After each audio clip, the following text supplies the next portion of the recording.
রমানাথ রায় আমাদের মধ্যে আজ নেই। নেই মানে শরীরে নেই আর কি। আমাদের যতগুলো ভিডিও অনুষ্ঠান হয়েছে প্রথম থেকেই রমানাথ দা ছিলেন, কিন্তু আজকে তিনি সশরীরে নেই, কিন্তু ভীষণভাবে আছেন। কিন্তু আমরা কিন্তু তার জন্যই আজকে অনুষ্ঠানটা করছি, সুতরাং তিনি আছেন। গত 15ই মার্চ সন্ধ্যে 8:30টার সময় আমি হঠাৎ খবরটা শুনলাম। ফরিদাবাদ থেকে শুভাশিস মুন্সি আমাকে ফোন করেছিলেন যে রমানাথ রায় আর নেই। তা আমি তো অবাক হয়ে গেলাম। তারপর ওর সাথে ফোনে কথা বলে আমি বললাম, তুমি কি করে জানলে?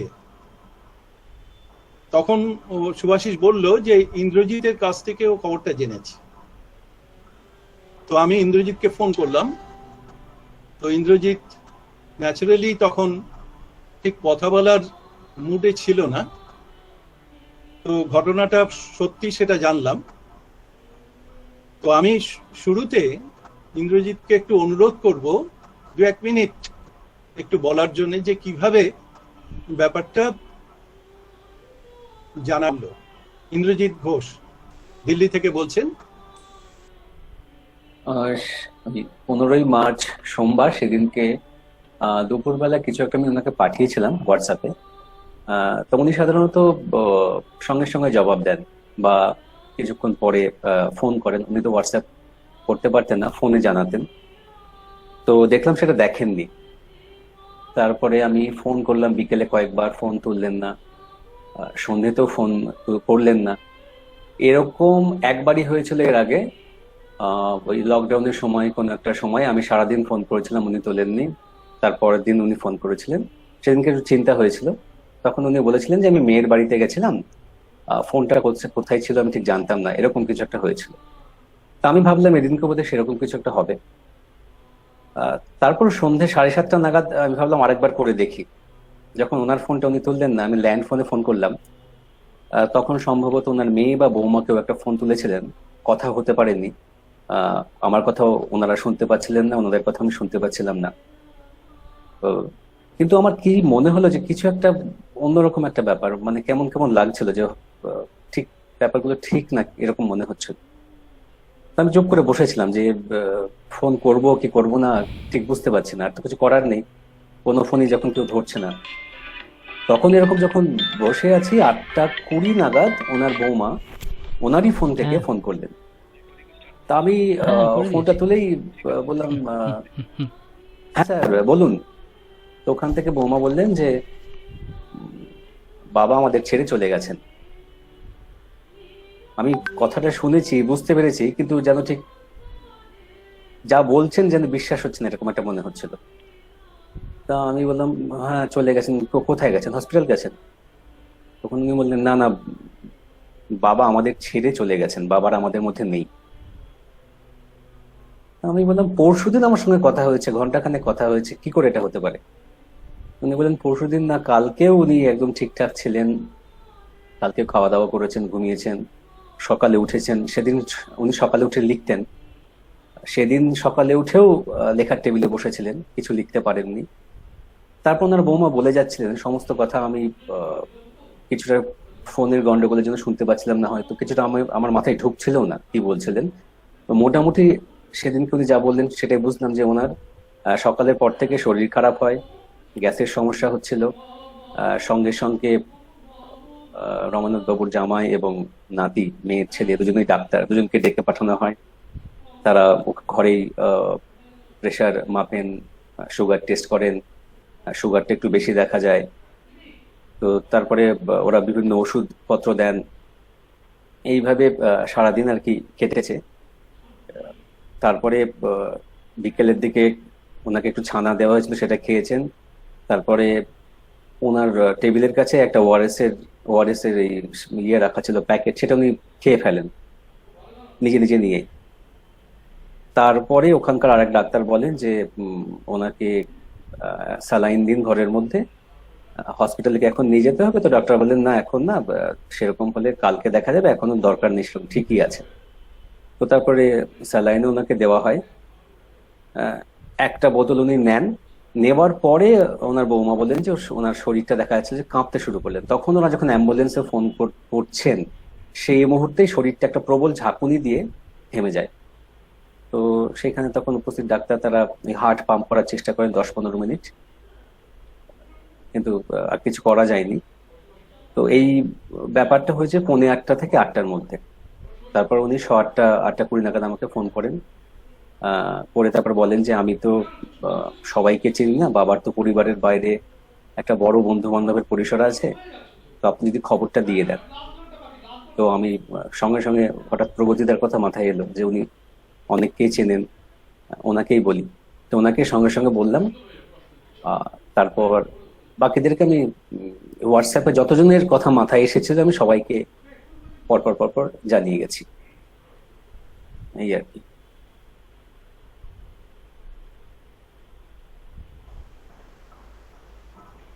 ব্যাপারটা খুবই আকস্মিক। তো আমাদের এখানে আজকে অনেকে আছেন, আমরা যারা স্মৃতিচারণ করব রমনাথদার ব্যাপারে। তো আমি একটু দেখে নিই কারা কারা আছেন। অমৃতা বন্দ্যোপাধ্যায়, অমৃতা বেরা, অঞ্জনা রেজ ভট্টাচার্য, সুজাতা কর, বলরাম বসাক, চিত্রিতা ব্যানার্জি, দেবাশিস বিশ্বাস, দিলীপ কুমার শর্মা, দীপারুণ ভট্টাচার্য, গৌতম চৌধুরী, ইন্দ্রজিৎ ঘোষ, কাকলি দেবনাথ, মণিমালা ব্যানার্জি, পার্থগুহ বক্সি, প্রগতি মাইতি, সমীরকান্তি বিশ্বাস, শিবশঙ্কর দাস, সৌম্য বন্দ্যোপাধ্যায়, শুভাশিস মুন্সি, সুদীপা সেন, তারকনাথ রেজ। তো বেশ কিছু আমন্ত্রিত আছেন, আমি তাদেরকে একটু সংক্ষিপ্ত বলি। যেমন সৌম্যব্রত বন্দ্যোপাধ্যায়, উনি খুব পরিচিত নাম, কলেজে পড়ান, উচ্চশিক্ষা রবীন্দ্র ভারতী বিশ্ববিদ্যালয় থেকে, গবেষণা করেছেন বাংলা সাহিত্যের আন্দোলন নিয়ে। এখনো পর্যন্ত 3টি বই সম্পাদনা করেছেন। বই 3টি: নিম সাহিত্য, 2 স্বাস্থ্যবিরোধী আন্দোলন, এই বইটা আমাদের বোধহয় প্রায় সকলের কাছেই আছে, কলকাতার সাহিত্য আড্ডা। এই বইগুলোতে লেখক হিসেবেও তিনি আছেন। এই মুহূর্তে উনি বাংলা সাহিত্যে গল্পকেন্দ্রিক আন্দোলন নিয়ে একটি ইতিহাসমূলক বই লিখছেন। এই বছরেই বইটি প্রকাশিত হওয়ার কথা। এছাড়া আছেন বিহারের ছাপড়া থেকে দিলীপ কুমার শর্মা। ইনি একজন অজ্ঞাত কবি, গল্পকার ও অনুবাদক, হিন্দি সাহিত্যের অত্যন্ত পরিচিত মুখ। একটা স্কুলে তিনি এখন হিন্দি পড়ান। সময় ধরে বাংলা গল্পের হিন্দি অনুবাদ করেছেন। ছাপা হয়েছে সমকালীন ভারতীয় সাহিত্য, জ্ঞানোদয়, সাহিত্য, অমৃত, পাখি প্রভৃতি পত্রিকায়। অনুবাদ করেছেন সুনীল গঙ্গোপাধ্যায়, সুচিত্রা ভট্টাচার্য, প্রচেত গুপ্ত, তিলোত্তমা মজুমদার, অনিশ দেব, উল্লাস মল্লিক, ঝর্ণা সান্যাল সহ অন্যান্য লেখকদের লেখা। তবে সবথেকে বেশি অনুবাদ করেছেন রমানাথ রায়ের লেখা। তার অনুবাদ করা রমানাথ রায়ের 50টি ছোট গল্প নিয়ে একটি সংকলন বের হতে চলেছে এই বছরেই। এছাড়া রমানাথ রায়ের উপন্যাস মাননীয় মুখ্যমন্ত্রী 2012 সালে অমর ভৌমিক হিন্দিতে অনুবাদ করেন। অনুবাদটি সমকালীন ভারতীয় সাহিত্য পত্রিকায় ছাপা হয় লম্বা বাঙালি কাহিনী এই শিরোনামে। এই অনুবাদের উপর ভিত্তি করে মারাঠি ও কন্নড় ভাষায় উপন্যাসটির অনুবাদ হয়। তবে সেই হিন্দি অনুবাদে অনেক ত্রুটি ছিল। দিলীপ কুমার শর্মা সেই অনুবাদটি আগাগোড়া পরিমার্জন করেছেন। এই বইটিও এবছর প্রকাশিত হবে। এছাড়া আছেন অমৃতা বেরা, হিন্দি ও ইংরেজি অনুবাদক। আছেন শিবশঙ্কর দাস, নাটক নিয়ে রবীন্দ্র ভারতী বিশ্ববিদ্যালয় থেকে পিএইচডি করেছেন। রমানাথ রায়ের বেশ কিছু গল্পের নাট্যরূপ দিয়েছেন। সরি দাদা, হ্যাঁ, বলুন বলুন। আমি পিএইচডি কমপ্লিট করিনি, আমার ফাইনাল ইয়ার চলছে। আচ্ছা, চলছে। আচ্ছা আচ্ছা আচ্ছা, ঠিক আছে।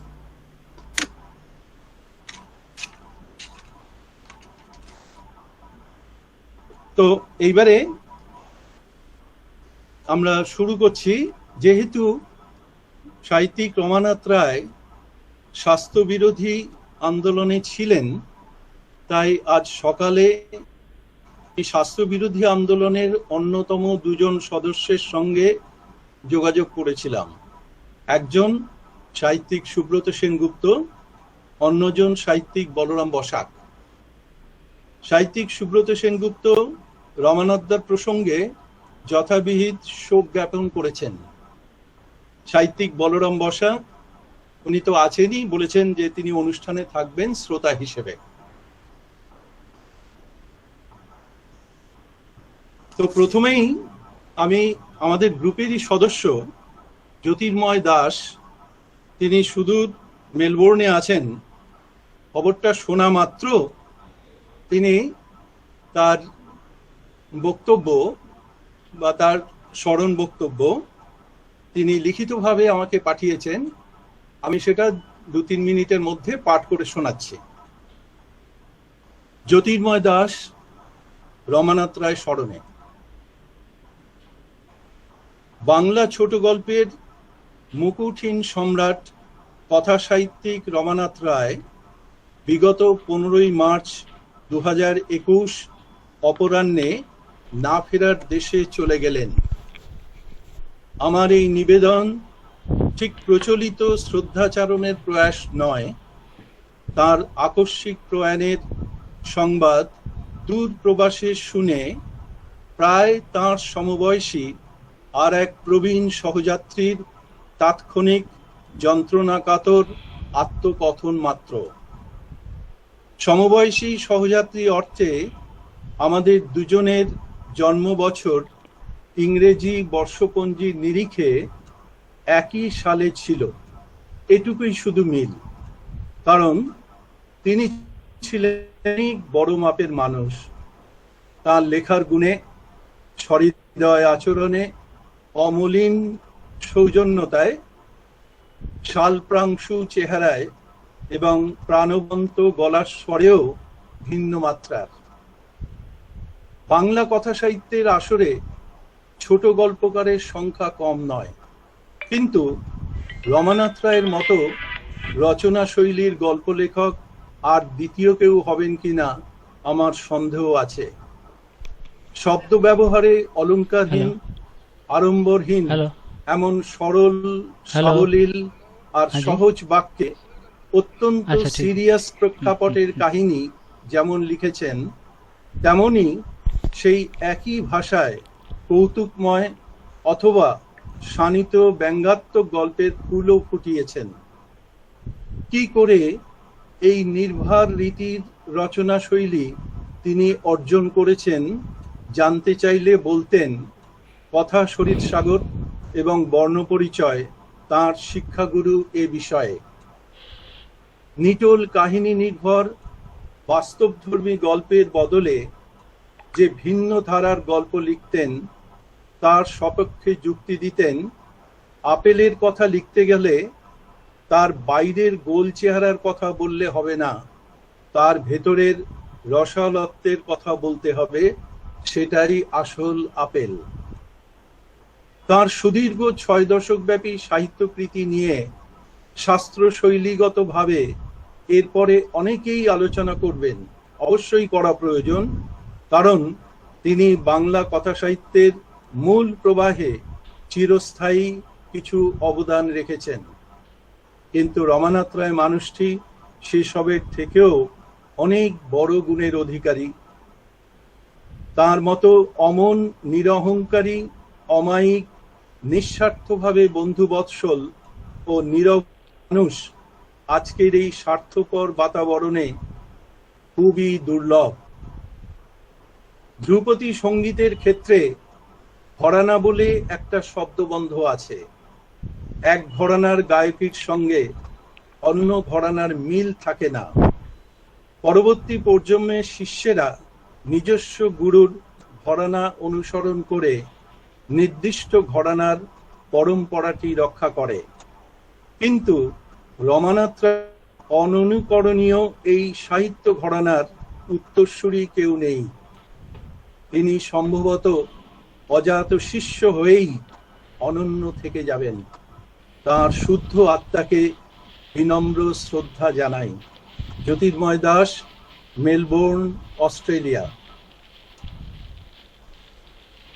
জ্যোতির্ময় দাস সংক্ষেপে 2 লাইনে বলি, ইনি বাংলা ভাষায় অনুবাদের ক্ষেত্রে 60 বছরেরও বেশি সময় ধরে কাজ করেছেন। তিনি সাহিত্য অকাদেমি, দিল্লি, ন্যাশনাল বুক ট্রাস্ট, ইন্ডিয়ার স্বীকৃত অনুবাদক ও নিরীক্ষক। আমার কাছে ওর লেখা একটা বই আছে, বইটির নাম নির্বাচিত শ্রেষ্ঠ ভারতীয় গল্প। এই বইটি 23টি গুরুত্বপূর্ণ ভারতীয় ভাষার নির্বাচিত অনুবাদ গল্পের সংকলন। তো এবার আমরা আমাদের অনুষ্ঠানেই আছেন বর্ষিয়ান সাহিত্যিক সমীরকান্তি বিশ্বাসকে অনুরোধ করব রমানাথের ব্যাপারে কিছু বলার জন্য। সমীরকান্তি বিশ্বাস।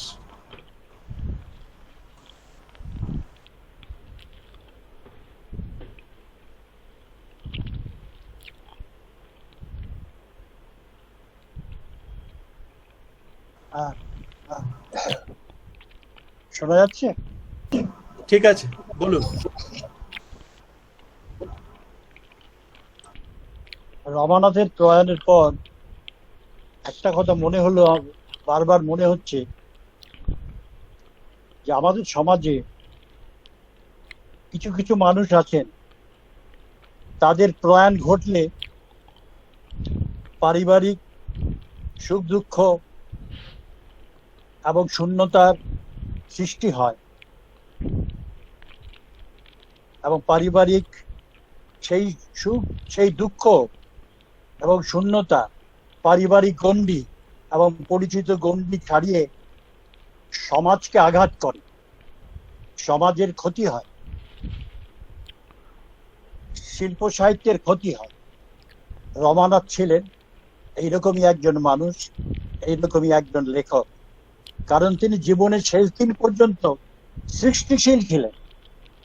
তার প্রয়াণের 1 মাস আগে তার শেষ বই, উপন্যাস আমি রমানাথ রায় নই, এটা লিখেছিলেন।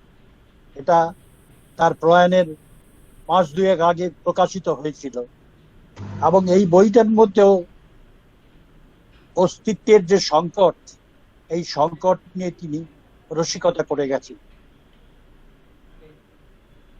রমানাথের সঙ্গে আমার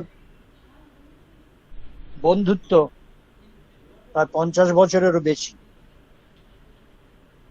গত শতকের 60-এর দশকের মধ্যভাগে শাস্ত্র বিরোধী সাহিত্য আন্দোলনের শুরু হয়,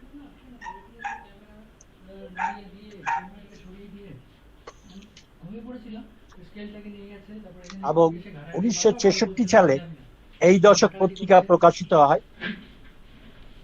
তার আগে কিছু বুলেটিন প্রকাশিত হয়েছিল, সেই বুলেটিনে তাদের শাস্ত্রবিরোধী সাহিত্যিক যারা, রমানাথ তার সহযোগী লেখকরা, তাদের বক্তব্য এবং গল্প এই দশক পত্রিকায় প্রকাশ করতে, এবং সাহিত্যের আন্দোলন, শাস্ত্রবিরোধী আন্দোলন, অন্তর্জগতের কথা এবং অন্তর্মুখীনতাই সাহিত্যের ভাষা হওয়া উচিত, সাহিত্যের কথা হওয়া উচিত। এই কথা মূলত মনে রেখে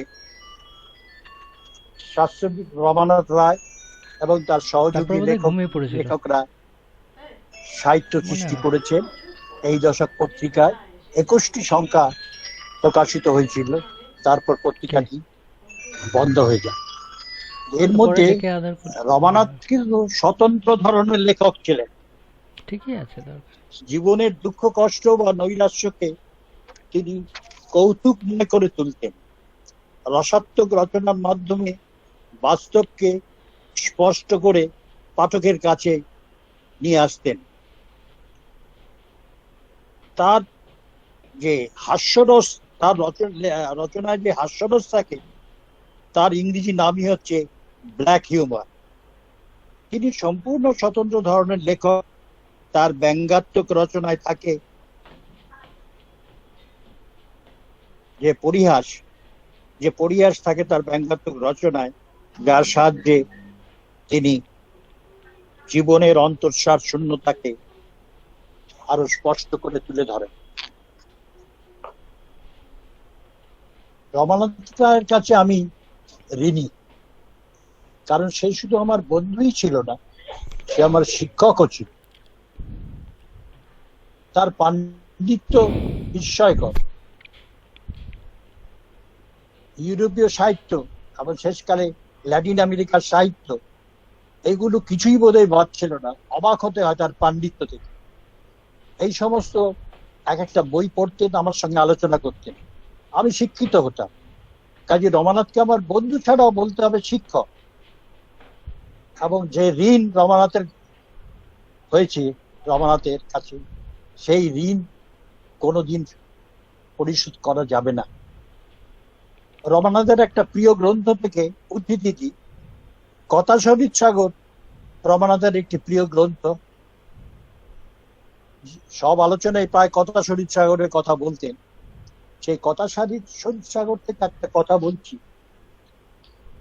যেখানে পার্বতীকে দেবাদিদেব মহাদেব শিব বলছেন, গুরু শিষ্যকে কৃপা করে যদি একটি অক্ষর দান করেন, তাহলে ব্রহ্মাণ্ডে এমন কোনো মহার্ঘ বস্তু নেই যা দিয়ে শিষ্য গুরুর সেই ঋণ পরিশোধ করতে পারে। তো রমানাথ সম্পর্কে আমি একই কথা বলবো। রমানাথ একটি অক্ষর নয়, প্রচুর জিনিস তার জ্ঞান ভান্ডার থেকে আমাকে দান করেছে। এই জন্য তার কাছে আমি চিরঋণী। এই ঋণ অপরিশোধ্য। রমানাথ সম্পর্কে বলতে গেলে অনেক কথাই মনে হয়। রবীন্দ্রনাথ যেমন বলেছেন, প্রেম এসেছিল নিঃশব্দ চরণে, তাই স্বপ্ন মনে হয় তারে। তো রমানাথের কাছে মৃত্যু যেন নিঃশব্দ চরণে এসেছিল।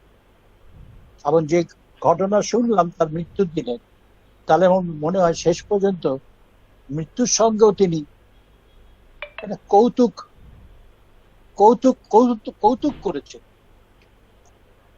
তার সেই কৌতুকময়তা তার জীবনের মধ্যে জড়িত ছিল, তার সাহিত্যেও, কথাবার্তা, সবকিছুর মধ্যেই জড়িত ছিল। এই মানে সাহিত্যের মধ্যে কৌতুকময়তা থাকতেই হবে, কৌতুকময়তা খুঁজতেই হবে। তবে রমানাথের কৌতুকময়তাটা একটা বিশেষ ধরনের। বক্তব্য দীর্ঘায়িত করতে পারছি না, খুব কষ্ট হচ্ছে আমার। রমানাথের স্মৃতি চিরস্মরণীয় হয়ে থাকুক, এবং তার পুত্র, পুত্রবধূ এবং পরিবারের সকলকে আমরা সমবেদনা জানাই। এই আর কিছু বলার নেই। এই বলছি, এই বলা শেষ হওয়ার মুহূর্তে একটা কথা মনে পড়লো। আমাদের এই অনুষ্ঠান শেষ হওয়ার পরই রমানাথ ফোন করতে, কেমন লাগলো, কেমন অনুষ্ঠান হলো, কে কি বললো, আজকে আর সেটা হবে না। নমস্কার।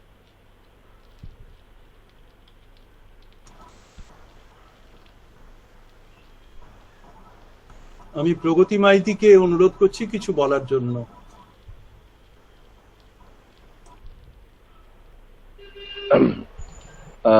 গত 15ই মার্চ ইন্দ্রজিৎ ঘোষ আমাকে ফোন করলে জানালো, যখন ও ফোনটা করছে তখন ওর গলা রুদ্ধ। এবং আমি শোনার পর আমি তো বেশ কিছু সময় মানে কোনো কথা বলতে পারছি না। বাড়িতে আমার স্ত্রী, পুত্র, তারাও ভালো করে রমানাথ দাকে চেনেন। তারাও খবরটা শুনে, মানে আমি ওদের শুধু বললাম আমাকে একটু একা থাকতে দাও। আসলে আমি ঠিক বোঝাতে পারছি না যে এ যেন আমার পিতৃবিয়োগ হলো। আমাকে যে কি ভালোবাসতেন সে আজকে আমি বোঝাতে পারবো না। আজ যারা প্রতিষ্ঠিত গল্পকার উপন্যাসিক তারা জুনিয়রদের গল্প পড়ে তাকে ফোন করে জানানো কোনটা ভালো হয়েছে কোথায় খারাপ হয়েছে আমি রমানাথ রায় ছাড়া কাউকে দেখি।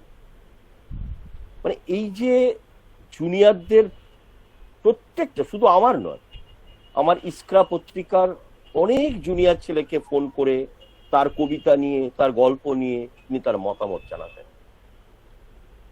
আমাদের কোনো সংখ্যা বেরোনোর আগে রমানাথ দার সঙ্গে আলোচনা করতাম। অর্থাৎ তিনি আমার যে কত বড় জায়গা জুড়ে ছিলেন এটা আমি বোঝাতে পারবো না। কত স্মৃতি যে উনাকে নিয়ে আছে সেও আমার পক্ষে এই মুহূর্তে ভাষায় প্রকাশ করা যাবে না। মানে এত বড় মনের মানুষ, বড় সাহিত্যিক, বড় তার জায়গা শাস্ত্রবিরোধী আন্দোলন, তার লেখার বিশেষত্ব। এবং আমি তো একটা কথাই বলবো যে রমানাথ দার কোনো গল্পের রমানাথ রায় এই নামটা যদি কেউ মুছে দিয়ে আমাকে গল্পটা পড়ান আমি কিন্তু বলে দেবো এটা রমানাথ রায়ের লেখা। অর্থাৎ এই যে তার লেখার বিশেষত্ব, নাম না দেখেও বলা যায় এটা রমানাথ রায়ের গল্প। রমানাথ দা অনুগল্প লিখতে চাইতেন না। এই নিয়ে আমার সঙ্গে অনেক মানে ভীষণ ভাবে ফোনাফোনি হতো, কপি হাউসে দেখা হলে বলতো তো তুমি আমাকে দিয়ে অনুগল্প লিখিও না তো। কিন্তু রমানাথ দাকে দিয়ে আমি ছাড়তাম না, অনুগল্প লেখাতাম। বেশ কিছু অনুগল্প উনি আমার অনুরোধে লিখেছেন এবং উনি অকপটে আমার অনুগল্প নিয়ে সকলের কাছে খুব মানে দারুণভাবে প্রশংসা করতেন। তো 2019 সালে আমাদের একটা শারদ সংখ্যা অনুগল্পের বিষয় ছিল, সেটা হচ্ছে প্রান্তিক মানুষের উপরে। তো রমানাথ দাকে যথারীতি লিখতে বলা হয়েছে।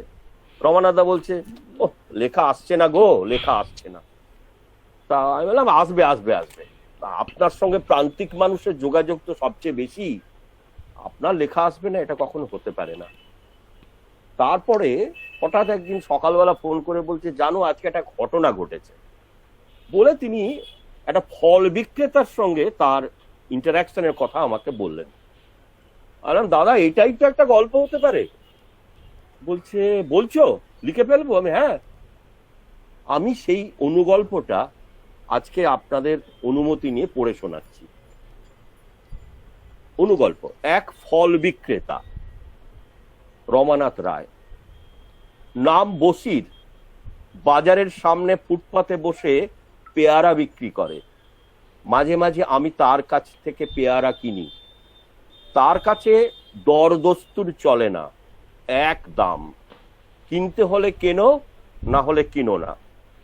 এর জন্য খদ্দেররা তার উপর চটে যায়, বচসা হয়। আমি তা ভালো করেই জানি, জানি বলে তার সঙ্গে কোনো তর্কে যাই না। ও যে দাম বলে আমি সেই দাম ওকে দিই।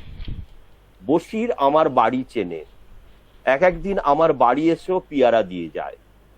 একদিন বাজার থেকে ফেরার সময় বসির আমাকে ডাকলো, আমি দাঁড়িয়ে পড়লাম। বসির বলল আজকে ভালো পেয়ারা এনেছি, নিয়ে যান। বললাম তাহলে 5টা দিয়ে দাও। বসির পেয়ারা ওজন করে আমার থলিতে পেয়ারা ভরে দিল, কিন্তু কটা পেয়ারা দিয়েছে তা খেয়াল করলাম না, কারণ তখন আমি একজনের সঙ্গে কথা বলছিলাম। তারপর পেয়ারার দাম মিটিয়ে বাড়ি চলে এলাম। রান্নাঘরের বাজারের থলিটা নামিয়ে পড়ার ঘরে এসে ঢুকলাম। একটু পরে রান্নার লোক আমার ঘরে ঢুকলো, জিজ্ঞেস করলো আপনি কটা পেয়ারা এনেছেন? 4টে? বললাম না, 5টা এনেছি। কিন্তু আমি তো 4টে পেয়ারা দেখছি। গিন্নিও সেই সময় ঘরে ঢুকলো, বলল এখনই বাজার যাও, বলো যে লোক যে একটা পেয়ারা কম দিয়েছে। বললাম ছেড়ে দাও। ছেড়ে দেবো কেন, এখনই যাও। কিন্তু ও যদি অস্বীকার করে? করলে করবে, তুমি গিয়ে একবার বলো তো। কিছু করার নেই, গিন্নির হুকুম, যেতেই হলো। ফলে পড়ার টেবিল ছেড়ে উঠে পড়লাম, গায়ে জামা গলিয়ে বাজারে গেলাম। বসির ফুটপাতে বসেছিল, আমাকে দেখেই হাত জোড় করে বললো বাবু খুব ভালো হয়েছে, আপনি চলে যাওয়ার পরে খেয়াল হলো আমি আপনাকে 5টার জায়গায় 4টে পেয়ারা দিয়েছি, আপনাকে ডাকবো বলে উঠে দাঁড়ালাম, কিন্তু আপনাকে দেখতে পেলাম না। আপনার আসার দরকার ছিল না, আমি একটু পরেই আপনার বাড়ি চলে যেতাম বলে একটা প্লাস্টিকের প্যাকেটে 2টো বড় পেয়ারা ভরে আমার হাতে তুলে দিল। আমি বললাম 2টো কেন, একটা দাও। বসির বলল না বাবু, ওটা আপনাকে এমনি দিলাম। না বসির, তা হয় না, এটার দাম নাও। না বাবু, আমি এর দাম নেব না, নিতে পারবো না, আমাকে ক্ষমা করবেন। আমি অবাক হয়ে বসিরের মুখের দিকে তাকিয়ে রইলাম। এ অন্য বসির, আমি একে চিনি না। এটি রমানাথ দা আমাদের পত্রিকায় লেখা শেষ অনুগল্প। দারুণ গল্প। তো এবারে আমরা একটা বই বার করেছিলাম, বাংলা সাহিত্য আন্দোলন, এবং এই বইটি এত বেশি আমাদের ইস্ক্রা প্রকাশনী থেকে কোনো বই বিক্রি হয়নি। তাতে শাস্ত্রবিরোধী আন্দোলনের সম্পর্কে রমানাথ দার লেখাটা সবচেয়ে বেশি কদর পেয়েছিল। তো আজকে কি বলবো, শুধু একটা কথাই বলবো, আমরা যারা লিটল ম্যাগাজিন করি, আমরা যারা প্রতিষ্ঠানহীন গল্পকার বা প্রতিষ্ঠান বিরোধী গল্পকার, আমাদের মাথার উপর থেকে ছাদ চলে গেল। এমন করে কোনো অভিভাবককে পাবো না যিনি আমাদের ফোন করে নিজেদের খবরাখবর নেওয়া বা আমাদের লেখা নিয়ে মন্তব্য করার মতো আর লোক রইলেন না। অন্তত ব্যক্তিগতভাবে আমি খুব ক্ষতিগ্রস্ত হলাম। রমানাথ দা আমার কাছে সারা জীবন বেঁচে থাকতেন, এটুকুই।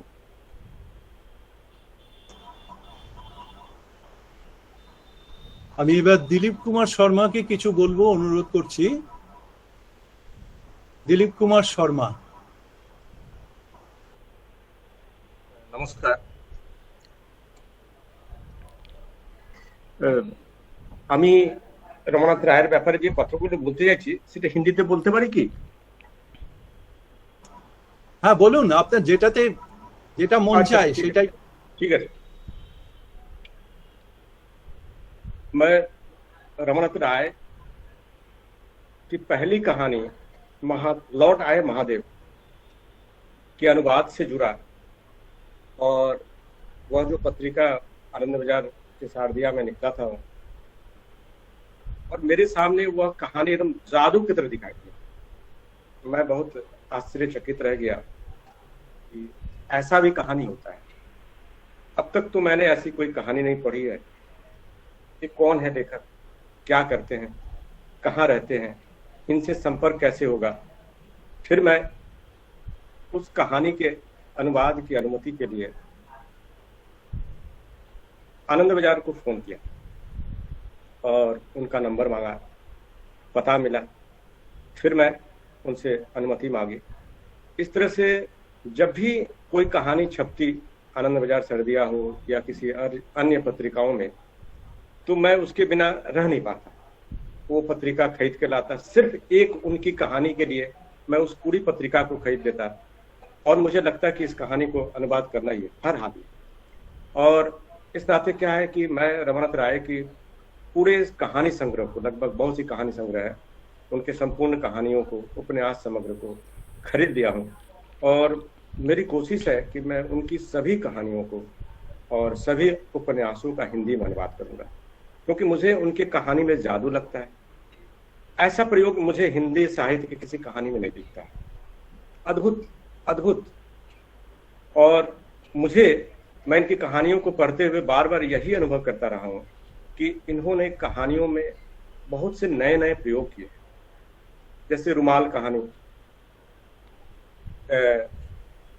और है कुलीन वंश, आप लोग जानते होंगे, कुलीन वंशोजिटन नाम रेखेशन, यह लो पारिजात, जीवित गुड़िया, इस तरह की इनकी तमाम कहानियां हैं। मुझे इनकी तमाम कहानियों में बस एक जादू लगता है। और यह सब देखते हुए मैं एक बार उनसे कहा भी था कि आप आज के आधुनिक युग के जो भी हो, मैंने आज की आपकी जो कहानियां हैं पंचतंत्र की जैसी है। आप आज के समय के एक पंचतंत्र कहानीकार हैं, जो बहुत ही जादू लिए हुए आपकी कहानियां होती है। और बड़ा अच्छा लगता है जब आपके अनुवाद से मेरे पास फोन आते हैं। जब भी उनके अनुवाद कहीं छपते थे उन तमाम पत्रिकाओं के पाठक मुझे फोन करते थे, बहुत खुशी होती थी। और यह भी होता था क्या कि मेरे ही अनुवाद से उसका अन्य भाषाओं में अनुवाद हुआ। मैं ऐसा कई बार देखा हूँ, बताते थे, या कहीं कोई कार्यक्रम होता तो बताते कि आपके द्वारा अनुवाद किया कहानी से किसी पाठक का फोन आया था, वो उसको बहुत अच्छा लगा, फोन किया था। तो बड़ा दुख होता है इस बात का कि अब मैं रमानाथ राय की नई कहानियां मुझे नहीं मिलेगी। वो जादू भरी कहानियां आज मैं उनसे खो बैठा, अब मुझे वो नहीं मिलेगा कि रुमाल जैसे कहानी लिखने वाले कहानीकार जिसकी इतनी सुंदर और आकर्षित कहानियों को मैं अनुवाद कर सकूँगा। मुझे इस बात का बड़ा दुख होता है। मैं उनसे 2 बार मिला हूँ अपने बेटे के साथ, और जो भी जितना देर भी रहा हूँ उनके घर में, बस इसी संबंध में बातचीत होती रही है। कई तरह के अनुवाद के लिए पत्र आए, हिंदी में थे, उन्होंने मुझे दिखाया, इस विषय में बातचीत हुई। उनके माध्यम से मैं ऐसे बहुत से अन्य भाषा के लेखकों से संपर्क भी किया, हिंदी में बातचीत की। एकदम बहुत ही आश्चर्य और अद्भुत। मुझे आज तक कोई कहानी का नहीं मिला। ऐसे तो मैं बहुतों का कहानी अनुवाद किया हूँ, लेकिन इनकी कहानियों में जो जादू मुझे दिखाई देते हैं किसी अन्य कहानी में, वो जादू नहीं दिखता है। इसलिए मैं बार बार चाहता हूँ कि इनकी कहानियों को संपूर्ण अनुवाद करूँ, और एक समय आएगा जब मैं इनकी संपूर्ण कहानियों को जरूर अनुवाद करूँगा। बस इसी के साथ मैं अपना वक्तव्य समाप्त करता हूँ।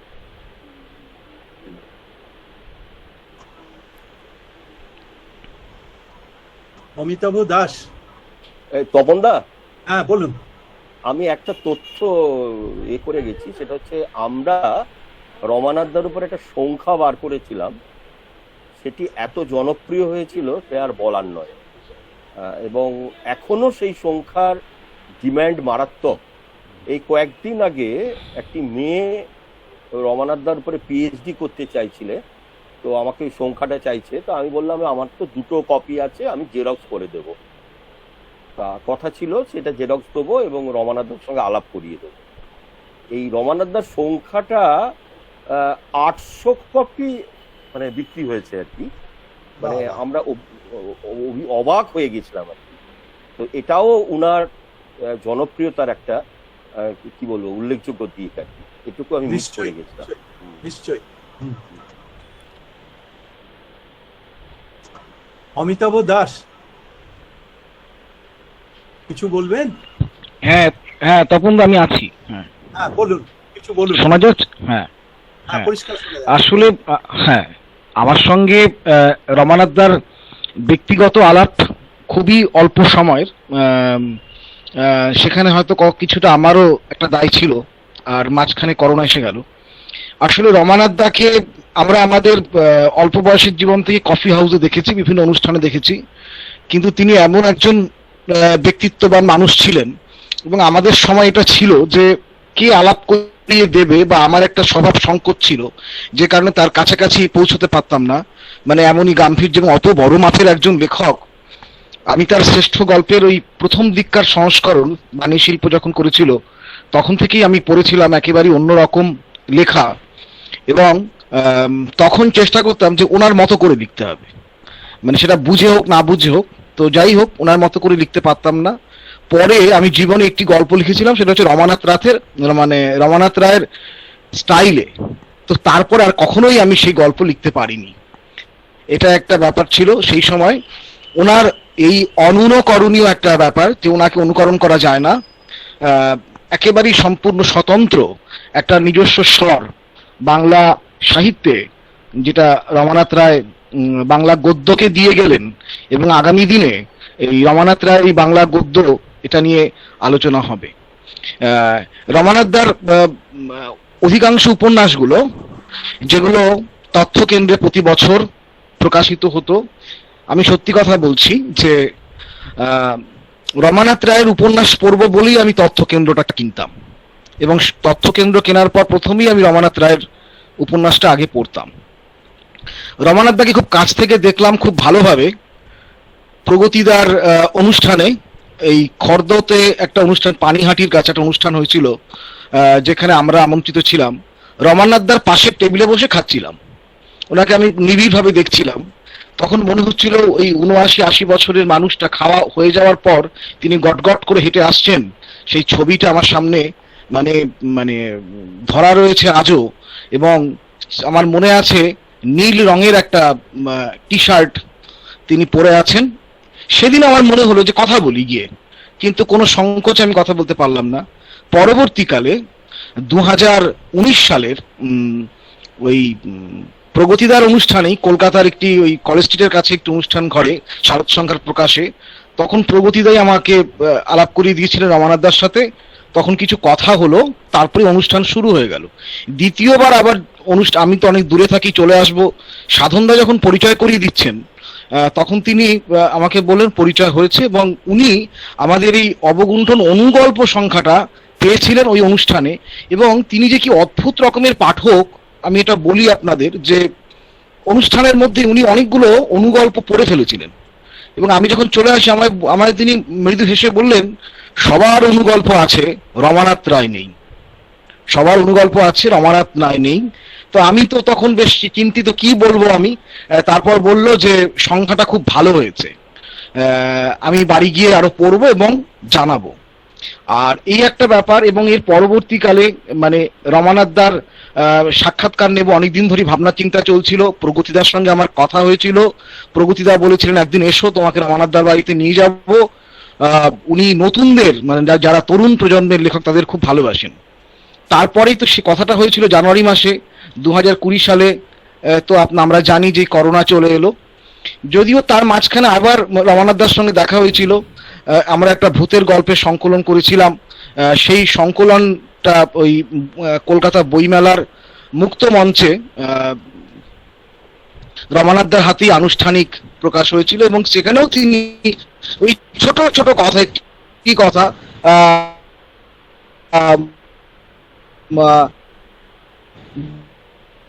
বই তো দেখে ভালোই লাগছে, আমি বাড়িতে গিয়ে পড়ে জানাব।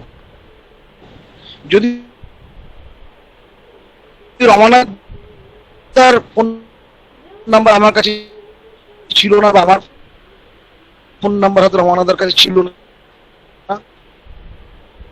সেভাবে কখনোই হয়নি। আর রমানাথদার সঙ্গে খুব অল্প মানে একটা ওই ইন্টারভিউ দিয়েছিলেন যে শাস্ত্র বিরোধী আন্দোলন বলতে তারা কি বোঝেন, তিনি কি বলছেন, তিনি কি বোঝেন, এবং খুব সহজভাবে মানে সেটার ব্যাখ্যা তিনি করেছিলেন। আমাদের মধ্যে সাহিত্যিকদের মধ্যে অনেকের মধ্যে এই শাস্ত্র বিরোধী আন্দোলনটা ঠিক আসলে কি, তার উদ্দেশ্য কি, এই ভাবনাটা নিয়ে আমাদের মধ্যে ব্যাপারটা পরিষ্কার নয়।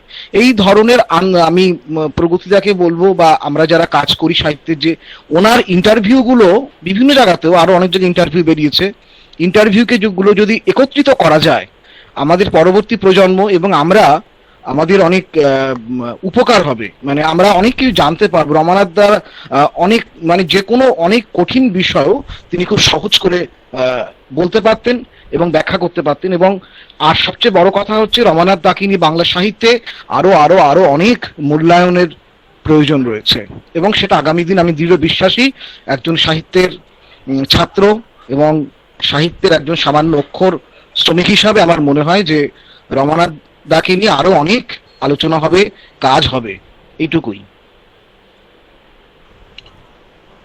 অমিতাভ খুব সুন্দর একটা পয়েন্ট উল্লেখ করেছেন, স্বাস্থ্যবিরোধী আন্দোলন। আমি সৌম্যব্রত বন্দ্যোপাধ্যায়কে অনুরোধ করব কিছু বলবার জন্য। সৌম্যব্রত বন্দ্যোপাধ্যায়।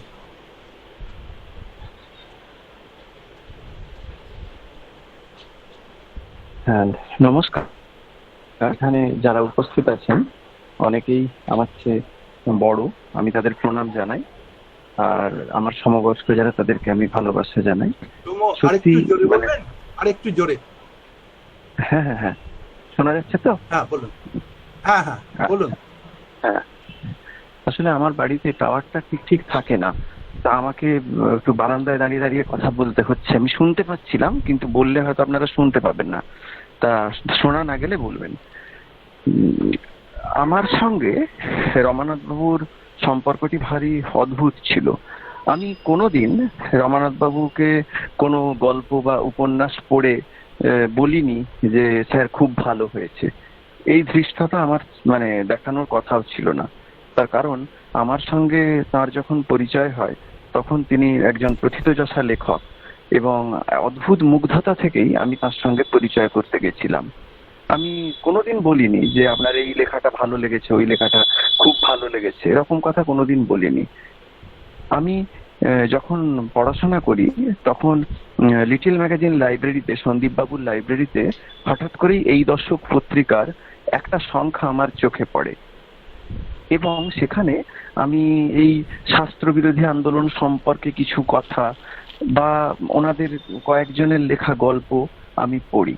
তারপর থেকেই আমার একটা আগ্রহ তৈরি হয় যে এগুলো কি ব্যাপার, মানে বাংলা সাহিত্যে এরকম হয়েছিল। তার মানে আমি তখন খুবই ছোট, মানে অনার্সে পড়ছি, তখন আমি এগুলো জানি এবং তারপর সন্দীপ বাবুকে জিজ্ঞেস করতে উনি বের করে দিতেন দু একটা ম্যাগাজিন। সব ম্যাগাজিন ওনার কাছে ছিল না, সব সংখ্যা মোট 24টা সংখ্যা বেরিয়েছিল এই দশক পত্রিকা। তা দু একটা সংখ্যা আমি দেখি। তারপর আমি পড়াশোনা করার পর যখন গবেষণা করব ঠিক করি তখন আমি বিষয় হিসেবে বেছে নিই এই সাহিত্যের আন্দোলন এবং গবেষণা করতে গেলে একটি নির্দিষ্ট সময় এবং কিছুটা মানে খুব বেশি বড় হয়ে যাবে না এমন একটা বিষয়কে নির্বাচন করতে হয় বলে শুধু গল্প আন্দোলনগুলো বা যে সমস্ত সাহিত্য আন্দোলনে গল্প গুরুত্ব পেয়েছে সেই আন্দোলনগুলোকে নিয়ে আমি কাজ শুরু করি। তখন আমার প্রয়োজন হয় যে এই সমস্ত সাহিত্যিকদের সঙ্গে যোগাযোগ করা, কেননা এই পত্রিকাগুলো তো আর পাওয়া যায় না, তো একমাত্র তাদের কাছেই থাকতে পারে। সেই ভেবে আমি যোগাযোগ করার চেষ্টা করি।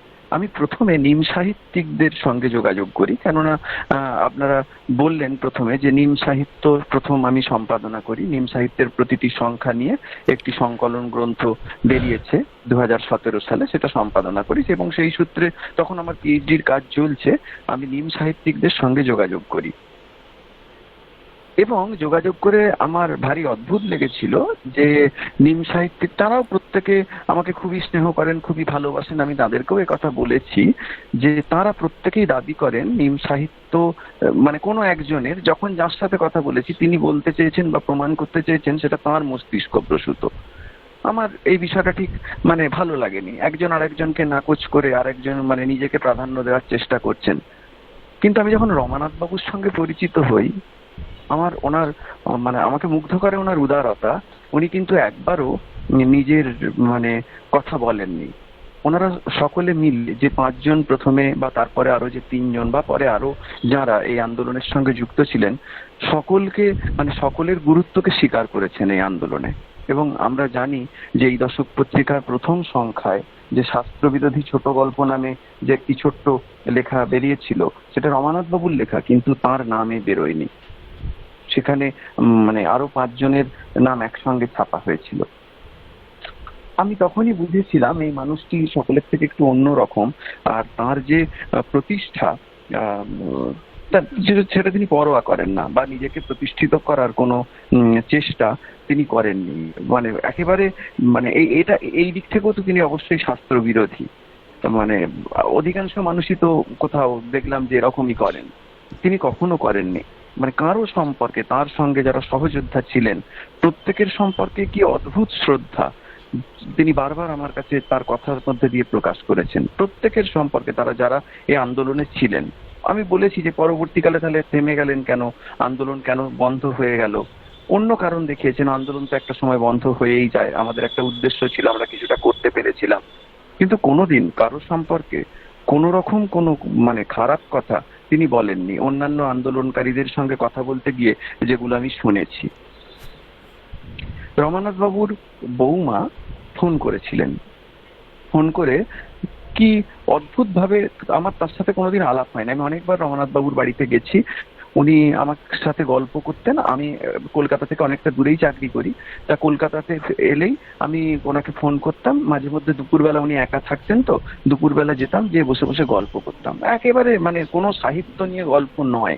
আমি আবারও বলছি রমানাথ বাবুর সঙ্গে আমার এরকম সম্পর্ক ছিল না। একেবারে পারিবারিক গল্প, বাবা কেমন আছে, মা কেমন আছেন, ছেলে কি করছে ইত্যাদি ইত্যাদি, এই সমস্ত গল্প।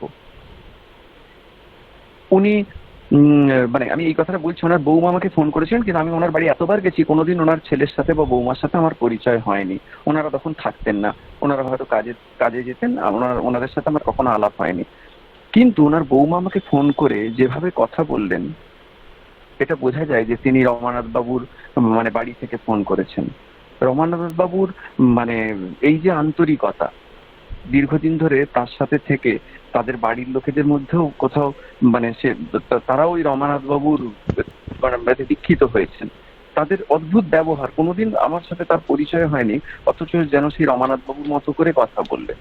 আমার এটা খুব ভালো লেগেছে। নিমন্ত্রণ করলেন, যাওয়ার কথা বললেন, আমাকে বললেন যে আপনার সঙ্গে যারা পরিচিত, যারা রমানাথ বাবুকে ভালোবাসতেন, তাদেরকে প্রত্যেককে বলবেন যে বৃহস্পতিবারে ওনার শ্রাদ্ধের কাজ হবে, শনিবারে আমরা একটা নিয়ম ভঙ্গের অনুষ্ঠান করব, যাতে সকলে সেখানে আসেন, কেননা রমানাথ বাবু খুব খাওয়াতে ভালোবাসতেন, ওনারা চান যে সকলে গিয়ে সেখানে উপস্থিত হন। এটা আমার তরফ থেকে আপনাদের বলছি, যেহেতু উনি আমাকে বলেছেন এই কথা যে আপনার সঙ্গে যাদের পরিচয় আছে একটু বলে দেবেন।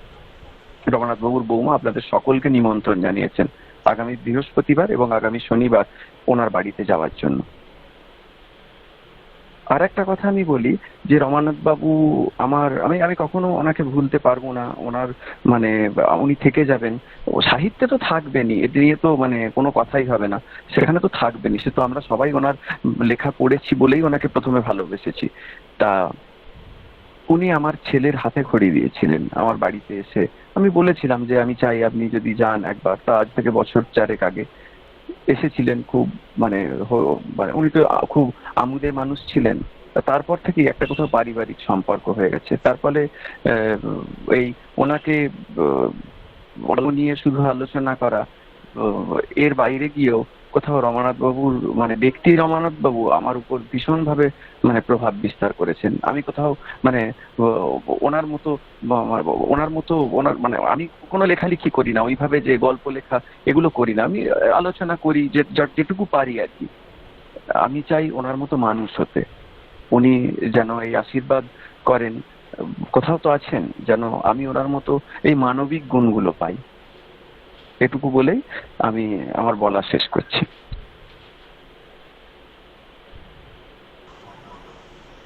চিত্রিতা ব্যানার্জিকে অনুরোধ করছি কিছু বলার জন্য। চিত্রিতা ব্যানার্জি। আজকে রমানাথ রায়কে স্মরণ করার জন্য যারা এখানে এসেছেন, তার মধ্যে ফোন গল্পের আসরের যে নিয়মিত সদস্যরা ছাড়াও আমন্ত্রিত অনেকে আছেন, যারা নানা দিক থেকে ব্যক্তি রমানাথ রায় বা তার সাহিত্য, তার লেখালেখি, তার কাজকর্মের সঙ্গে নানাভাবে পরিচিত, এবং তারা যতটা রমানাথ রায়কে দেখেছেন, জেনেছেন, তার সঙ্গে তাদের ভাবনার যে আদান প্রদানটা ছিল সেটা সত্যি অনেকটা গভীর। আমার রমানাথ দাকে চেনা তার লেখালেখির মাধ্যমে মূলত, তারপরে লেখালেখির সূত্র ধরে ব্যক্তিগতভাবেও তার সাথে কয়েকবার কথা হয়েছে আমার। তার সাহিত্য নিয়ে, তার লেখালেখি নিয়ে কিছু প্রশ্ন করেছি হয়তো কখনো, তিনি তার মতো করে তার উত্তর দিয়েছেন। আর একটু আগেই বলছিলেন দিলীপ কুমার শর্মা বলছিলেন রমানাথ দাস সম্পর্কে যে ওনার লেখার মধ্যে একটা জাদু আছে। তা সত্যি সত্যি যখন প্রথম ওনার সাথে কথা বলেছিলাম, ছবির সঙ্গে দেখা, ওনার প্রথম যে উপন্যাস, সেই উপন্যাসটি নিয়ে কথা বলেছিলাম, তখন উনি বলেছিলেন যে হ্যাঁ, আসলে আমাদের বাস্তবতাটা এরকমই। সেই বাস্তবতার সাথে বাস্তব এবং অবাস্তব, বাস্তব এবং কল্পনা, এর মধ্যে ওই লাইনটা আমরা কিভাবে টানতে পারি, কিভাবে টানি। কারণ সবসময় মনে হয় এই দুয়ের মধ্যে কোথাও যেন কোনো বিরোধ নেই, এই দুয়ের মধ্যেই কিন্তু আমরা বাস করি। এবং আমরা জানি যে শাস্ত্র বিরোধী আন্দোলন 60-এর দশকে, 20 শতকের 60-এর দশকে যখন শুরু হয়েছিল, এই দশক বুলেটিন এবং এই দশক পত্রিকা যে কথাগুলো বারবারই বলেছেন, যারা জানেন, যারা এই বিষয়ে কাজ করছেন, এর সঙ্গে পরিচিত আছে, এবং এই সময় তারা কিন্তু সমস্ত রকমের যে ওই যে শাস্ত্র বিরোধিতা, যেটা অমিতাভ বলছিলেন যে শাস্ত্র বিরোধিতা সম্পর্কে বোধহয় জানার জায়গাটা খুব প্রয়োজন পরবর্তীকালের, হ্যাঁ, তার উত্তরাধিকারীদের, তার ভাবনার উত্তরাধিকারীদের, যারা পাঠক হিসাবে বা অন্য কোনোভাবে এই ভাবনাকে নিয়ে এগিয়ে চলছে। তা ঠিক সেই জায়গায় দাঁড়িয়ে তারা সমস্ত রকম যে প্রাতিষ্ঠানিকতা, যে কোনো ভাবনার প্রাতিষ্ঠানিকতা, গল্পের যে ফর্ম, সমস্ত দিক থেকে সবগুলোকেই ভাঙতে চেয়েছিলেন। তার মধ্যে অবশ্যই রমানাথ রায় একেবারে সামনের দিকে ছিলেন। তারা এটাকে ভেঙে তাদের মতো করে কিছু বলতে চেয়েছিলেন। অর্থাৎ তিনি নিজেই বলেছিলেন তার বিভিন্ন লেখাপত্রে বা তার সাথে কথায় যে একটা বাস্তবতা বলতে আসলে কি বোঝায়, সেই বাস্তবতার খোঁজটা তাদের মতো করে তারা করতে চেয়েছিলেন। এবং ওইটা করতে গিয়ে মনে হয়েছিল যে আমি অন্য কথা কিভাবে বলবো, আমি তো আসলে আমার কথাই সবচেয়ে ভালো বলতে পারি, তাই আমি তো আমার সাহিত্যের সবচেয়ে ভালো বিষয় হতে পারি, আমার সাহিত্যের এই অনন্ত আমি কিন্তু একটা বিষয়। এবং আমার এই যে আমার মধ্যে যে বাইরের বাস্তব এবং ভেতরের যে বাস্তব, এর মধ্যে যে যাতায়াতটা, এই যাতায়াতটাই বোধহয় লেখার সবচেয়ে বড় বিষয়। একটু আগেই বললাম ওই দিলীপ কুমার শর্মা যে এই জাদুর কথাটা বলেছেন, এই জাদু বোধহয় সত্যি সত্যি তার লেখাকে, তার ভাবনায়, তার প্রকাশে, তার উচ্চারণে তার লেখাকে একটা অন্য মাত্রা দিয়েছে। এবং যেটা তার মতে বাস্তবতার একটা বড় জায়গা, বাস্তবতাকে তিনি একটু অন্য অর্থে, অন্যভাবে দেখতে চেয়েছিলেন। যেটা শাস্ত্রবিরোধিতা সম্পর্কে বলতে গিয়ে তিনি বলেছেন যে বহির্জগৎ এবং অন্তর্জগতের মাঝখানে অবস্থিত এই জগৎটাকেই আমি শাস্ত্র বিরোধী জগৎ বলে জানি। আর সত্যি সত্যি তার লেখায় এটা আমার বারবারই মনে হয়েছে। যেমন ছবির সঙ্গে দেখা বলছিলাম, ওটা যখন জিজ্ঞেস করেছিলাম তিনি বললেন হ্যাঁ দেখা হয়তো হয়েছে বা হয়নি। আসলে ওই ভাবতে ভাবতে আমরা একটা ইমাজিনারি স্টেটে চলে যাই। হ্যাঁ, সেই জন্য সেটা হয়েছিল কি হয়নি সেটা কিন্তু বোঝা যাচ্ছে না। আর সত্যি কথা, তার কথার মধ্যে এটা ছিল যে সেটাই বা স্পষ্ট করে জানার দরকার কি, আর আমরা কি সবসময় সেটা জানতে পারি? সেই জায়গাটা কিন্তু কোথাও তার ভাবনার মধ্যে ছিল। এবং এইভাবেই যেটা আমার মনে হয় যে সমস্ত রকমের প্রচলিত ধারণাকে ভেঙে দেওয়াটাই শাস্ত্র বিরোধিতা। আর ওই যে সৌম্যব্রত বলছিলেন যে ওই আন্দোলনটা, বোধহয় সৌম্যব্রত ভুল করছে কিনা জানি না, যে ওই আন্দোলনটা যে বন্ধ হয়ে যাচ্ছে, হ্যাঁ সত্যি একটা সময় তারা কয়েকজন মিলে একটা অন্য কিছু করতে চেয়েছিলেন, নতুন কিছু বলবো না, অন্য কিছু করতে চেয়েছিলেন। যা চলছিল সেটার থেকে বেরিয়ে তারা তাদের মতো করে কিছু বলতে চেয়েছিলেন। হ্যাঁ, কয়েকটা সংখ্যার পর এই দশক বন্ধ হয়ে যাচ্ছে, কিন্তু এই যে রমানাথ রায়, সুব্রত সেনগুপ্ত, অমল চন্দ্র যতদিন ছিলেন, ছাঁচভাঙা, হ্যাঁ এই জায়গাটা ধরে, বা আরো পরে বলরাম বসাক, তারা কিন্তু তাদের মতো করে চেষ্টা করে গেছেন। অর্থাৎ ওই যে মানে যা প্রচলিত, যা আছে, যা চেনা, সেটা থেকে বেরিয়ে এসে নিজের মতো করে কিছু বলা, হ্যাঁ সেটা অ্যান্টি স্টোরি হোক, অ্যান্টি রিয়ালিটি হোক, হ্যাঁ বা ফর্মের প্রচলিত ধরনটাকে ভাঙা হোক, যাই হোক না কেন, সব দিক থেকে। আর এইখানে কোথাও আমার বারবার মনে হয়, আমরা বলি যে জাদু বাস্তবতা, অনেক কিছু বলি আমরা, কিন্তু সবসময় তিনি যেটা মনে হয় যে আমরা যখন বলছি আনরিয়েল, অবাস্তব, তার মধ্যে তো রিয়েলটা কোথাও রয়েছে। আর রমানাথের লেখার মধ্যে এই যে রিয়েল আর আনরিয়েলের মধ্যে ওই ওই ওই যে সীমারেখাটা তিনি কিন্তু মানতে চাননি। আমার মনে হয়েছে তার ভাবনায়, তার পরিকল্পনায়, তার প্রকাশে, হ্যাঁ তার ফর্ম নিয়ে যে পরীক্ষা নিরীক্ষায়, সবসময় মনে হয়েছে এই দুটোর মধ্যে যাতায়াতের মধ্যে দিয়ে বাস্তবতার যে ছবিটা বা বাস্তবতার যে একটা বড় বড় প্রেক্ষিত তৈরি হয়ে ওঠে, আসলে সেটাই। এটাকে যদি আমরা কোনটা বাস্তব আর কোনটা অহাইফেন বাস্তব এইভাবে যদি আলাদা করে দিই, তাহলে বোধহয় সেই বাস্তবতাটাকে দেখা হয় না। তাই তাদের সময় দাঁড়িয়ে তারা ওই তাদের মতো করে তারা জীবনটাকে যেভাবে দেখতে চেয়েছিলেন, বুঝতে চেয়েছিলেন, প্রশ্ন করেছেন নিজেকে, হাজারো প্রশ্ন, বাস্তবতা কি, আসলে গল্প কিভাবে লেখা হওয়া উচিত, গল্প কি, এইভাবে তারা কিন্তু ভাবতে চেয়েছেন। এবং বলেছেন তিনি যে বাস্তবতা মানে কিন্তু সাহিত্যের তার যে প্রকাশ, জীবনের প্রতিচ্ছবিকে তুলে আনা সাহিত্যে, সেটা বাস্তবতা তা কিন্তু নয়। আসলে সাহিত্যের মধ্যে দিয়ে জীবনের যে হয়ে ওঠা, তার মধ্যে বাস্তবও আছে, আবার তথাকথিত অবাস্তবতা, কাল্পনিকতা, অলৌকিকতাও আছে। এই সবটা মিলেই কিন্তু যে বাস্তবতার ছবি। আসলে তাদের সব লেখাই ছিল, রমানাথের সব লেখাই সেই অন্তর্জগতের কথা, যেভাবেই যেদিক থেকেই ধরা হোক না কেন।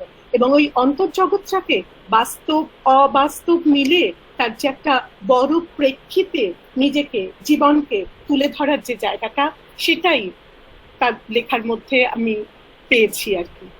এটা একেবারেই আমার ব্যক্তিগত ভাবনা, ব্যক্তিগত পাঠ, প্রতিক্রিয়া, হ্যাঁ, তা সেটাই আমার মনে হয়, এবং এইভাবে আমার মনে হয় এই ভাবনার জায়গাটা থাকবে, এগিয়ে যাবে আর কি বাংলা সাহিত্যের। এটা খুব একটা বড় জায়গা, সত্যি অনেক কাজ হওয়ার জায়গা আছে, কাজ নিশ্চয়ই হবে।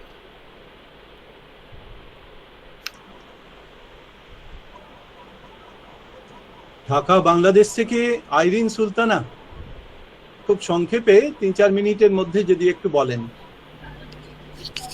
ধন্যবাদ দাদা, শুভ সন্ধ্যা সবাইকে। মানে আজকের আয়োজনটা আসলে, বা আমরা যে বলছি, হয়তো বা আমরা কেউ ভাবিনি যে এমন হুট করে এমন একটা কিছু হবে, এবং আমাদেরকে আজকে হয়তো বা যেমন আমরা গল্প পাঠ করতাম, প্রতিক্রিয়া জানাতাম, সেখানে রমানাথ দাও ছিলেন। তো মানে আমরা আসলে এভাবে আলাপ করব সেটা বোধহয় কেউই আমরা প্রস্তুত ছিলাম না। আমার যেহেতু পরিচয়ের সুযোগটাই এখানে বেশিরভাগ জনের সাথেই হয়েছে গত বছর মহামারীর সময়, তারপর তো এই তো প্রায় অনেক দিন হয়ে গেল, অনেক মাস হয়ে গেল আমরা ফোন গল্পের আসরে কথা বলছি। এই সুবাদেই অনেকের সাথে যেমন পরিচয় হয়েছে, রমানাথ দায়ের সাথেও সেভাবে পরিচয়টা হয়েছে। আমার জন্য এটা বিশেষ পাওয়া, এই অর্থে যে উনি যে মাপের লেখক বা যেই পর্যায়ে ওনার অভিজ্ঞতা গিয়েছে, সেই জায়গাটাকে বিশ্লেষণ করা বা দেখার মতো উপযুক্ততা আমার তৈরি হয়নি। কিন্তু যে কটা ফোন গল্পের আসরে ছিলাম, সেখানে কখনোই এই সংকোচটা তৈরি করার মতো জায়গাও আবার ছিল না। সেটা বোধহয় মানে রমানাথ দায়ের একটা স্বভাবসুলভ বৈশিষ্ট্য যদি আমি বলি। এই স্বল্প সময়ে উনি যেমন বিভিন্ন জনের গল্প শুনতেন, প্রতিক্রিয়া জানাতেন, উৎসাহ দিতেন। আমার গল্পও শুনেছেন, যে কটা বলার সুযোগ হয়েছে, প্রতিক্রিয়া দিয়েছেন, এবং সেগুলো মানে আমি বলবো যে মানে আমি যদি একটু আমি কেন্দ্রিক বক্তব্য রাখি এই আসরে আজকে, তাহলে আমার জন্য অনেক বিশেষ পাওয়া। সেটা আমি জানি না কতটুকু আমি ধরে রাখতে পারবো, কিন্তু হ্যাঁ, ওটা একটা আশীর্বাদ। এবং আমি ওই প্রগতি মাইতিদার কথাটারই পুনরাবৃত্তি করতে চাই যে হ্যাঁ, একটা ঠিক আমাদের ফোন গল্পের আসর থেকেও যেমন একটা ছায়া চলে গেল, যেমন আপনারা যারা রমানাথ দাকে খুব কাছ থেকে জানেন, চেনেন, তার সাথে পথ চলেছেন অনেকে যারা, তারা যেমন বলছেন যে একটা ছায়া চলে গেল। ব্যক্তি আমি যে জায়গাটাতে যতটুকু আমার শব্দ অক্ষরের সাথে সম্পর্ক, আমার মনে হয় ওই জায়গা থেকে একটা ছায়া চলে গেল।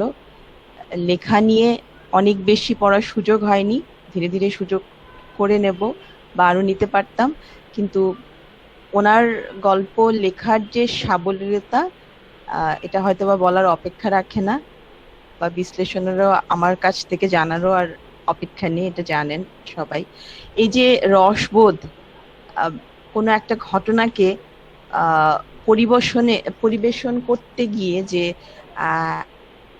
একটা ব্যঙ্গ তুলে আনা, এই যে ব্যঙ্গ ব্যঞ্জনা, এই লেখনীটা আমার মনে হয় যারা আমরা নতুন লিখছি তাদের জন্য খুব কাজের।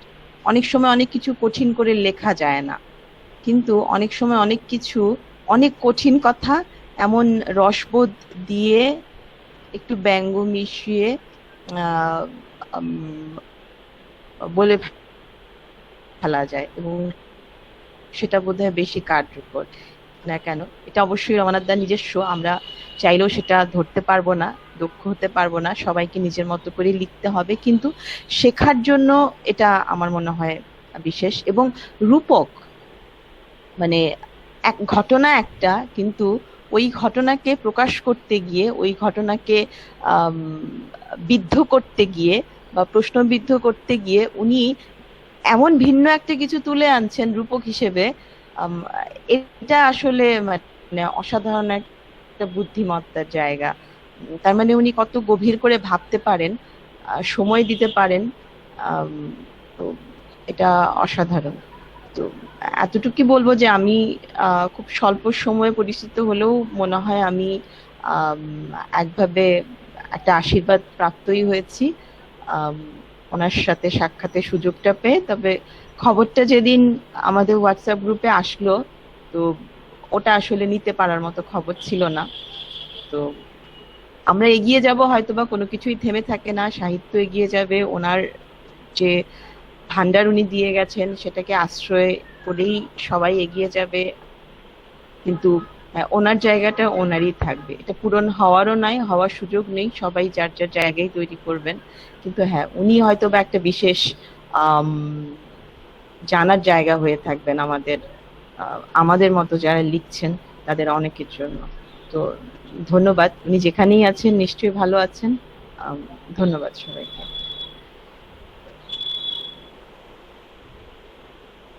আমার শুধু একটা কথাই মনে হচ্ছে, কয়েকটা কথা মনে হচ্ছে। রবিবারের অনুষ্ঠান আমাদের হতো, রবিবার করে, মাসে 2 দিন করে। রবিবারের অনুষ্ঠানের 2 দিন আগে রমানাথদাকে স্মরণ করিয়ে দিতাম অনুষ্ঠানের কথা, সেটা আর করতে হবে না। অনুষ্ঠানের দিন সকালের দিকে রমানাথদাকে ফোন করে বলতাম 20 মিনিট আগে আপনার হোয়াটসঅ্যাপে অনুষ্ঠানের লিংক দিয়ে দেবো, সেটা আর করতে হবে না। অনুষ্ঠানে ঢুকেই বলতাম শুভ সন্ধ্যা রমানাথদা, সেটা আর বলতে হবে না। অনুষ্ঠান শেষ হওয়ার পরে সেই দিনই কিংবা তার পরের দিন রাতে রমানাথদার ফোন আসতো, অনুষ্ঠান খুব ভালো হয়েছে, তারপর আরো কিছু কথা, সেসব আর হবে না কোনোদিন। মাঝে মধ্যে বেলা 11টা, 11:30 নাগাদ রমানাথদার ফোন পেতাম, কিছু কথা হতো গল্প নিয়ে, কিছু স্মৃতিচারণ, কিছু প্রশ্ন, সেসব আর হবে না কোনোদিন।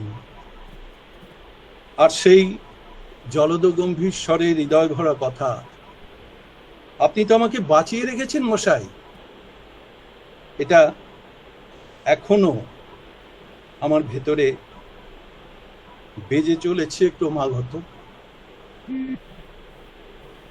হ্যাঁ তপনদা, আরেকটা কথা,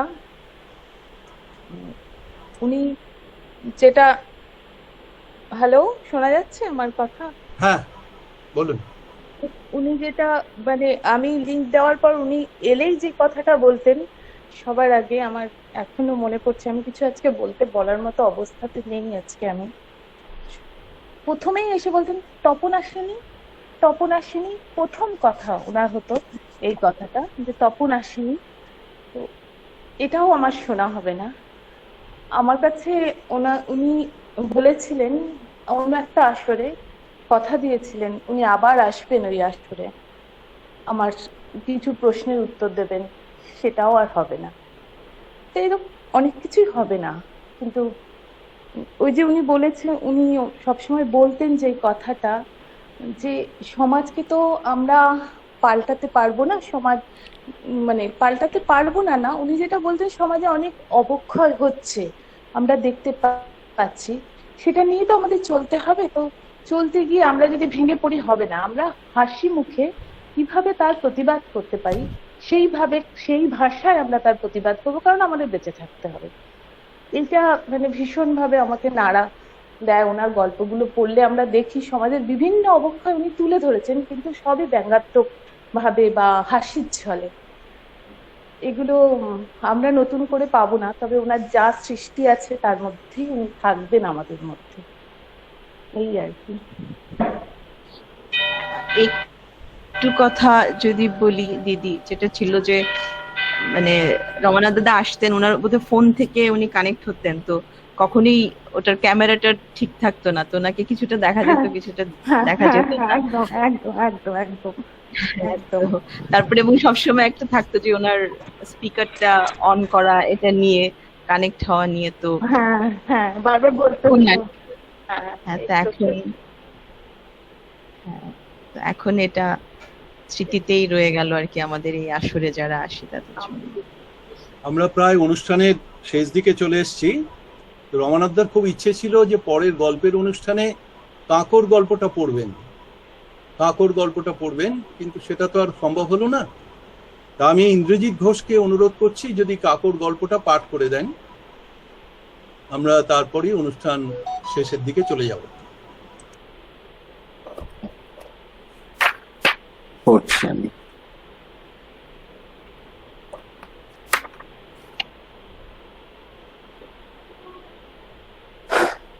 কাঁকর, রমানাথ রায়। হরিবাবুর জন্ম কলকাতায়। তিনি রেশনের চাল খেয়ে বড় হয়েছেন, ফলে কাঁকর চিবোতে চিবোতে তার দাঁত যেমন শক্ত তেমন মজবুত হয়ে উঠেছে। শুধু তাই নয়, তিনি এখন নরম ভাতের বদলে শক্ত কাঁকরই বেশি পছন্দ করেন। কাঁকর চিবোতে না পারলে তাঁর এখন সুখ হয় না, পাকস্থলী তৃপ্তি পায় না।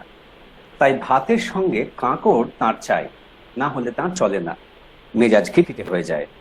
তার বউ সে কথা জানে বলেই রেশন থেকে চাল এলে তার বউ কাঁকর বাছতে বসে যায়, কাঁকরগুলো আলাদা করে তুলে রাখে। তারপর স্বামী খেতে বসলে 50 গ্রাম কাঁকর রোজ তার ভাতের মধ্যে মিশিয়ে দেয়। হরিবাবু তৃপ্তির সঙ্গে সেই কাঁকর মেশানো ভাত খেয়ে নেন। কিন্তু একদিন খেতে বসে হরিবাবু দেখেন তাঁর ভাতে কোনো কাঁকর নেই। সঙ্গে সঙ্গে তার মেজাজ গরম হয়ে উঠল, গলার স্বর চড়ে গেল। বউকে হাঁক ছেড়ে ডাকলেন। বউ তখন রান্নাঘরে ব্যস্ত ছিল। ছুটতে ছুটতে স্বামীর কাছে এসে দাঁড়ালো, বলল, এত চেঁচাচ্ছ কেন? চেঁচাবো না কেন, কি হয়েছে? আজ ভাতে কাঁকর নেই কেন? বউ এবার গলার স্বর নামিয়ে বলল, ছেলে মেয়েরা খেয়ে নিয়েছে, ওরাও আজকাল কাঁকর ছাড়া ভাত খেতে চায় না। সব কাঁকর ওদের দিয়ে দিয়েছ? হ্যাঁ, খুব বায়না ধরেছিল। এ কথা শোনার পর আর কিছু বলার থাকে না। হরিবাবু চুপ করে রইলেন। এতকাল তিনি প্রায় একাই সব কাঁকরগুলো খেতেন। তাঁর বউ তুলনায় কম কাঁকর খেত, ছেলেমেয়েরা একদম খেত না। কিন্তু তাঁরাও যে আজকাল কাঁকর খেতে শিখেছে তা তিনি জানতেন না। তাই খবরটা জেনে তিনি বেশ চিন্তায় পড়ে গেলেন। একটু পরে হরিবাবু জিজ্ঞেস করলেন, ছেলেমেয়েরা রোজ কত গ্রাম কাঁকর খায়? 50 গ্রাম। তুমি 10 গ্রাম। তাহলে সপ্তাহে আমাদের কতটা কাঁকর লাগে? 770 গ্রাম। এখন কত গ্রাম পাচ্ছি সেটা বলা মুশকিল, তবু প্রায় 600 গ্রাম। আমাদের তাহলে আরো 170 গ্রাম কাঁকর চাই। হ্যাঁ। এরপর আর কিছু জিজ্ঞেস করলেন না হরিবাবু। অতি কষ্টে কাঁকর ছাড়া ভাত খেয়ে উঠে গেলেন। অফিসে গিয়ে হরিবাবুর কাজে মন বসলো না। তার কেবলই মনে হতে লাগলো তিনি আজ কিছু খাননি, পেট খালি খালি ঠেকলো। থেকে থেকে মাথা ঝিমঝিম করতে লাগলো, মেজাজ সারাক্ষণ বিগড়ে রইল। তার মাথার মধ্যে অনবরত একটা ভাবনাই ঘুরতে লাগলো, কি করে সপ্তাহে আরো 170 গ্রাম কাঁকর জোগাড় করা যায়। অফিসের এক বন্ধু জিজ্ঞেস করলো, কি হয়েছে তোমার? হরিবাবু সত্য গোপন করার জন্য বললেন, কি আবার হবে? সে বলল, মিথ্যে কথা, নিশ্চয়ই কিছু হয়েছে। কি করে বুঝলে? মুখটা কেমন শুকনো শুকনো দেখাচ্ছে। এবার বন্ধুটিকে সত্য কথা বলতে বাধ্য হলেন।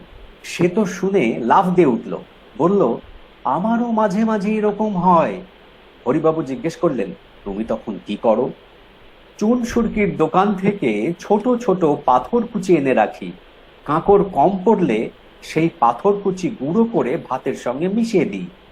তবে রেশনের চালে যে কাঁকর থাকে তার মতো খেতে লাগে না। তাহলে উপায় কিছু নেই, তবে রেশনের দোকানদারের সঙ্গে এ নিয়ে কথা বলতে পারো। কোনো লাভ হবে? একবার কথা বলে দেখতে পারো। বন্ধুটি তারপর চলে গেল। আর হরিবাবু বসে বসে ভাবতে লাগলেন, কি করা যায়। তাকে কি শেষ পর্যন্ত ওই পাথর কুচি গুঁড়ো করে খেতে হবে? কিন্তু রেশনের কাঁকর না পেলে আর কি করবেন? ওই পাথর কুচি তাকে খেতে হবে।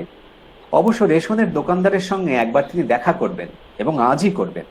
তার আগে যদি পাথর কুচি তার ভালো লেগে যায় তাহলে আর রেশনের দোকানে যাবেন না, কারণ রেশনের দোকানদারের অনুগ্রহ দরকার না পড়লে তিনি নেবেন না, নিতে চান না। অফিস ছুটির পর হরিবাবু তাই 1 কিলো পাথর কুচি কিনে বাড়ি ফিরলেন। প্রথমে এটাকে পরীক্ষা করা দরকার। ছেলেমেয়েরা তার হাতে ঠোঙা দেখে জিজ্ঞেস করলো, তোমার হাতে কি বাবা? হরিবাবু বললেন, পাথর কুচি। খাবে? ছেলেমেয়েরা বলল, খাবো। ভালো লাগবে না, তবু দেখি।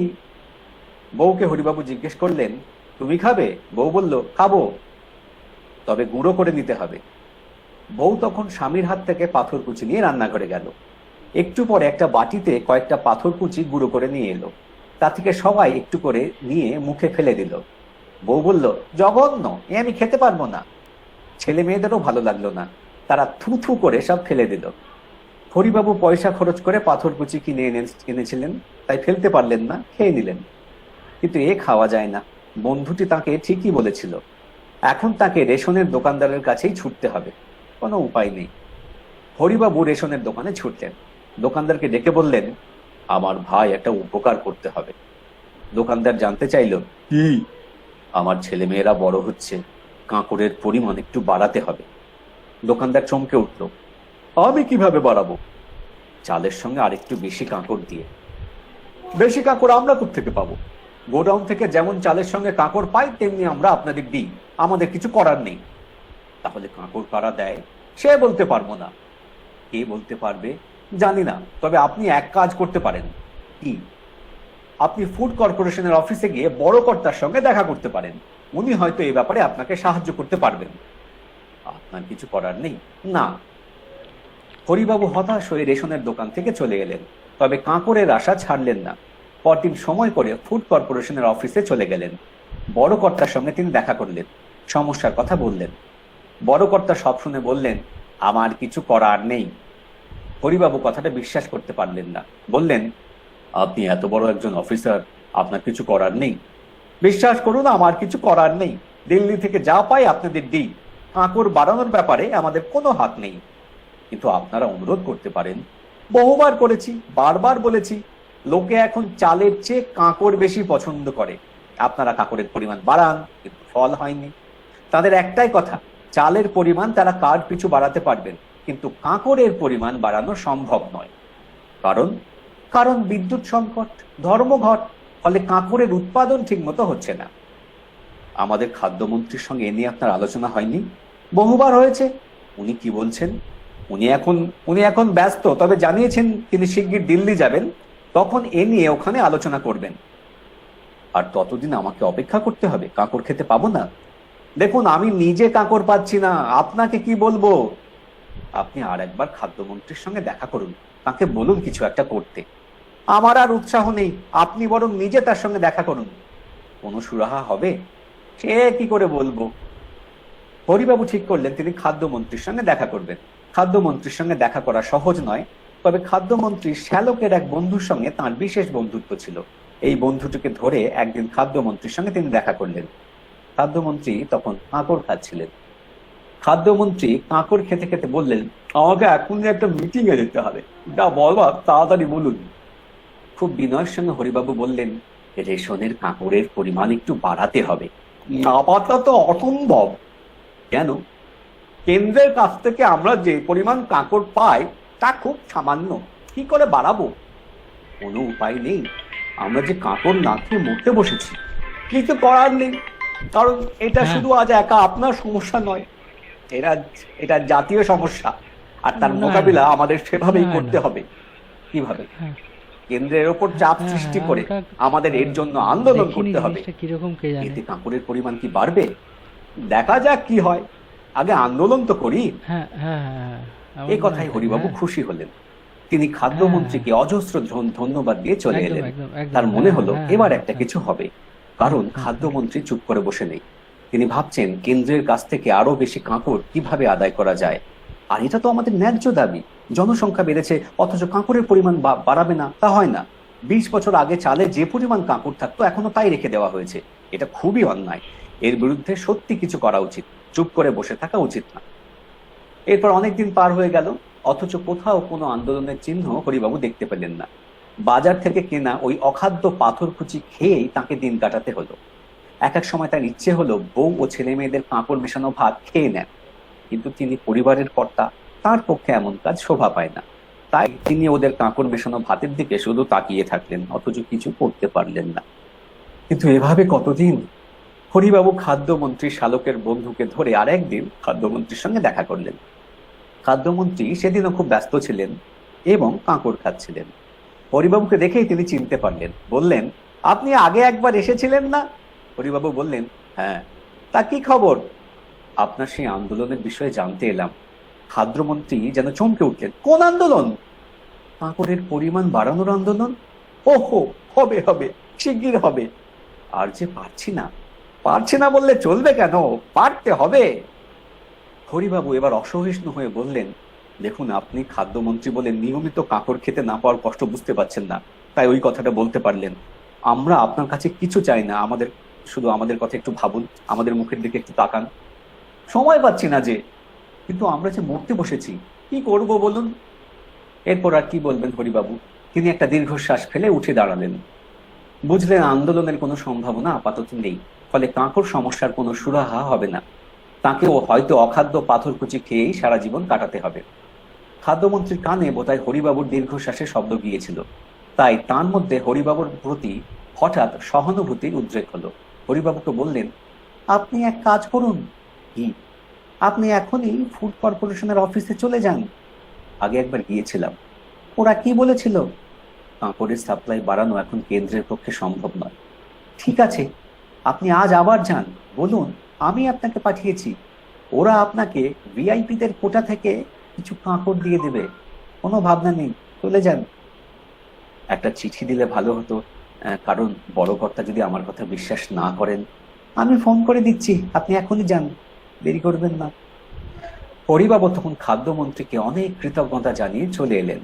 আনন্দে তার দুহাত তুলে নাচতে ইচ্ছা করছিল। তিনি একটু আগে ভাবতেও পারেননি যে তার জীবনে আবার রেশনের কাঁকড় খাওয়ার সৌভাগ্য হবে। হরিবাবু প্রায় ছুটতে ছুটতে ফুড কর্পোরেশনের বড় কর্তার সঙ্গে দেখা করলেন। তাকে নমস্কার করে বললেন, আমি খাদ্যমন্ত্রীর কাছ থেকে আসছি। বড় কর্তা তখন অত্যন্ত আগ্রহ সহকারে হরিবাবুকে বললেন, বসুন বসুন, উনি একটু আগেই আমাকে ফোন করেছিলেন। সেটা কি আপনার ব্যাপারে? হ্যাঁ। বড় কর্তা তখন একটু থেমে জিজ্ঞেস করলেন, আপনার নিজের জন্য রোজ কত গ্রাম কাঁকড় লাগে? 50 গ্রাম। তার মানে মাসে আপনার 1.5 কিলো কাঁকড় লাগে। হ্যাঁ। আপনি আমাকে 1 মাসের জন্য 2 কিলো কাঁকড়ের একটা স্লিপ করে দিচ্ছি, আপনি আমাদের গোডাউন থেকে নিয়ে যান। পরের মাসের ভাবনা পরের মাসে ভাববেন, যা পাচ্ছেন নিয়ে যান। কিন্তু এটা তো কোনো চিরস্থায়ী ব্যবস্থা হলো না। তা হলো না ঠিক, তবে শুনছি শিগগির একটা ব্যবস্থা হবে। কি ব্যবস্থা? কেন্দ্র থেকে প্রত্যেক রাজ্যে নাকি কাঁকড় তৈরির কারখানা খোলা হবে। পাকা খবর? পাকা কিনা বলা মুশকিল, তবে কথাটা শোনা যাচ্ছে। খাদ্যমন্ত্রী তো কিছু বললেন না। কি করে বলবেন? এখন তো সব প্রাথমিক আলাপ আলোচনার পর্যায়ে আছে। বড় কর্তা তারপর হরিবাবুর হাতে একটা 2 কিলো কাঁকড়ের স্লিপ ধরিয়ে দিলেন। হরিবাবু তাকে ধন্যবাদ দিয়ে চলে এলেন। ছুটতে ছুটতে গোডাউনে গেলেন। সেখান থেকে স্লিপ দেখিয়ে ঠোঙায় করে 2 কিলো কাঁকড় নিয়ে বাড়ি ফিরলেন। বউ হাতে ঠোঙা দেখে জিজ্ঞেস করলো, আবার ওই অখাদ্য পাথরকুচি এনেছো? হরিবাবু একগাল হেসে বললেন, হ্যাঁ, পাথরকুচি এনেছি, তবে বাজারের পাথরকুচি নয়, রেশনের পাথরকুচি। বউ প্রায় খুশিতে গলে গিয়ে জানতে চাইলো, কোত্থেকে পেলে? ফুড কর্পোরেশনের গোডাউন থেকে। কি করে পেলে? খাদ্যমন্ত্রী সব ব্যবস্থা করে দিয়েছেন। সত্যি? সত্যি। আমাকে তাহলে একটু দাও না দেখি। ছেলে মেয়েরা বারান্দায় খেলা করছিল, তারাও ছুটে এলো, বললো আমরাও খাবো। হরিবাবু সকলকে সান্ত্বনা দিয়ে বললেন, সকলেই খাবে, তোমাদের জন্যই তো আনা। তারপর তিনি ঠোঙাটা একটা টেবিলের উপর নামিয়ে রাখলেন। ছেলেমেয়েরা সঙ্গে সঙ্গে ঠোঙাটার উপর হুমড়ি খেয়ে পড়লো। বউ বলল, এখন খাস না। ছেলেমেয়েরা ব্যস্ত হয়ে জিজ্ঞেস করলো, কখন খাবো? আগে কাঁকড়গুলো ঝেড়ে বেছে দিই, তারপর। এখনই ঝেড়ে বেছে দাও, এখন পারবো না। হরিবাবুরও কাঁকড় খেতে ভীষণ ইচ্ছে হচ্ছিল, তাই তিনি বললেন, দাও না বলছে যখন। বউ আর না করলো না। কুলো দিয়ে কাঁকড় ঝাড়তে বসলো। ঝাড়তে গিয়ে কাঁকড় থেকে আরশোলার ডিম বেরোলো, টিকটিকির লেজ বেরোলো, মরা চামচিকে বেরোলো। এছাড়া প্রায় 200 গ্রামের মতো ধুলো আর চালের খুদ বেরোলো। বউ তারপর কাঁকড়গুলো একটা বাটিতে জল দিয়ে কচলে কচলে পরিষ্কার করলো। করার পর কিছু কাঁকড় দিল স্বামীকে, কিছু দিল ছেলে মেয়েদের, কিছু নিল নিজে। হরিবাবু কাঁকড় মুখে দিয়ে বললেন, চমৎকার। ছেলেমেয়েরা বলল, অপূর্ব। বউ বলল, খুব সুন্দর, রেশনের কাঁকড় থেকে এগুলো আরো খেতে ভালো। হরিবাবু এই কাঁকড়ের ভাগ কাউকে দিতে চান না, নিজেই একা খেতে চান। তাই তিনি বউকে বললেন, এ কাঁকড় কিন্তু আমার নিজের জন্য আনা, 1 মাস আমায় চালাতে হবে, তোমরা যেন আবার। বউ হরিবাবুর কথা শেষ করতে দিল না। স্বামী কি বলতে চাইছে তা বুঝতে পেরেই কথার মাঝখানে বলে উঠল, ভয় নেই, কেউ তোমার কাঁকড়ে হাত দেবে না। হরিবাবু হেসে বললেন, বলা তো যায় না। বউ এতে রেগে গিয়ে বলল, এত যখন অবিশ্বাস, তখন তোমার জিনিস তুমি আগলে রাখো। হরিবাবু বউকে শান্ত করার জন্য বললেন, আহা, রাগ করছো কেন? বউ এ কথার জবাব না দিয়ে সেখান থেকে চলে গেল। সঙ্গে সঙ্গে ছেলে মেয়েরাও চলে গেল। তারা আবার বারান্দায় খেলা করতে লাগলো। হরিবাবুর সামনে কাঁকড়ের বাটিটা পড়েছিল, তিনি সেটা যত্ন করে আলমারির মাথায় তুলে রাখলেন, কিন্তু তাতে তার মন শান্ত হলো না। ঘুরতে ঘুরতে টুকটাক করে সেই কাঁকড় কেবলই মুখে ফেলে কুড়মুড় করে চিবিয়ে চললেন, আর প্রতিবারই খাবার সময় ভাবলেন এই শেষ, আর খাবেন না। অথচ একটু পরে আবার কাঁকড় মুখে ফেলে দিলেন। কিছুতেই তিনি লোভ সামলাতে পারলেন না। ফলে দেখতে দেখতে 2 ঘন্টার মধ্যে প্রায় 2 কিলো কাঁকড় শেষ হয়ে গেল। একসঙ্গে এত কাঁকড় হরিবাবুর সহ্য হলো না। রাত্রিবেলা তার শরীর খারাপ করতে লাগলো। তার একসময় শুরু হলো বমি আর পায়খানা। তার বউ সঙ্গে সঙ্গে ডাক্তার ডেকে আনলো। ডাক্তার সব দেখে শুনে জবাব দিয়ে চলে গেল। কিছু করার নেই। বউ কাঁদতে বসলো, ছেলেমেয়েরা কাঁদতে বসলো, আত্মীয় স্বজনেরা খবর পেয়ে ছুটে এলো, তারাও কাঁদতে বসলো। ভোর 4টের সময় হরিবাবু মারা গেলেন। এই ঘটনার 1 মাস পরে খবরের কাগজে একদিন ছাপা হলো, রেশনের চালে কাঁকড়ের পরিমাণ বাড়ানোর জন্য সারা দেশের বিভিন্ন জায়গায় কাঁকড় তৈরির কারখানা খোলা হবে। এর জন্য প্রায় 57 কোটি টাকা খরচ হবে। বউ এই খবর পড়ে কেঁদে ফেললো। মনে মনে বলল, আহা, লোকটা বেঁচে থাকলে আজ কত খুশি হতো। লোকটা কাঁকড় খেতে বড় ভালোবাসতো।